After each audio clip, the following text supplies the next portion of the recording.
Hello there, fellow humans, and welcome to this video. And today I'm going to talk about what you need to follow if you want to get decent or even great at this game. And those are very important, so stay tuned. And I'm also going to try to make it quick. So don't forget to like and subscribe. Let's get right into it.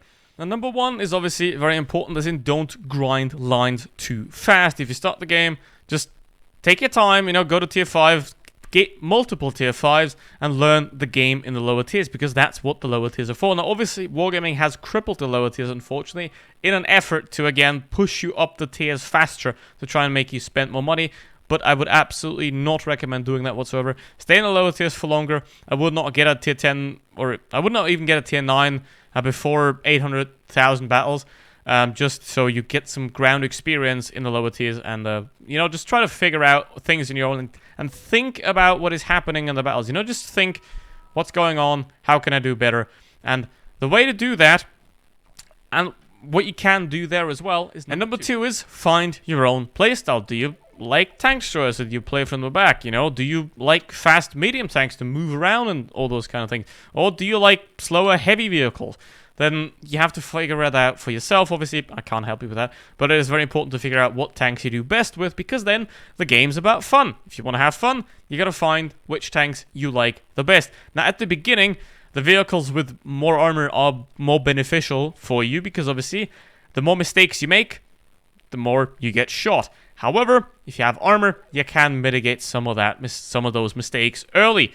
Now, if you don't have any armor whatsoever, that's why you never get a Leopard as your first tier 10 ever, or any light tank or medium tank with no armor. Always gets a heavy tank like a 60 TP, or, plate 9.5, the E5 again, if they do buff it back to its old stats, or a Type 71 or a 60 TP. Those are great options to begin with.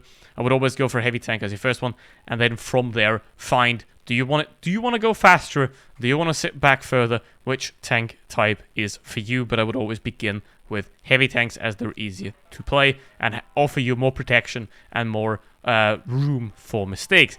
Now, what do you do if you don't want to make mistakes? Number three, and that is quite simple. You have a button down here that says replays. Now, you have a look at these replays. For example, a replay like this in a bootleg TOG.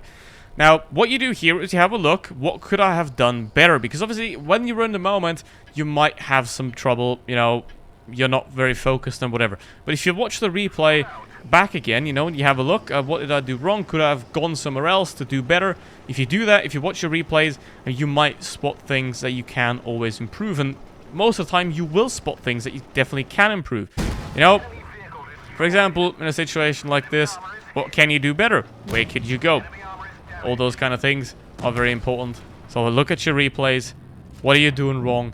And then, most likely, you're going to find something that you were doing wrong yet that you're not doing, or that you could have done better, and then you're going to get better.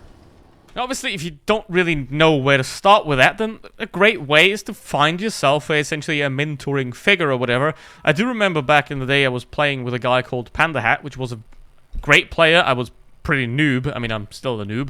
So go yourself, find yourself someone, that is a better player than you, and then you platoon with them, and then you're gonna, do better. So try to find yourself a better player, platoon with them, try to get some tricks off them, and also try to go on a voice chat or something like that and talk about what you can do better.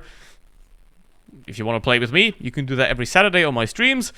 But outside of that, I don't offer that service, because I prefer playing alone. But if you can find someone that's better at the game, or if you know a friend that's already been playing the game for years and that's better, then it can be very, very helpful to just platoon with them and to learn something. Only if it's even only for a couple of hours, it can still help. Now, if you're either angry or sad or anything like that, then it can be a very good idea to stop the game for a while. Also, if you're below 12, then I would advise you to not play the game either, because oftentimes it doesn't help.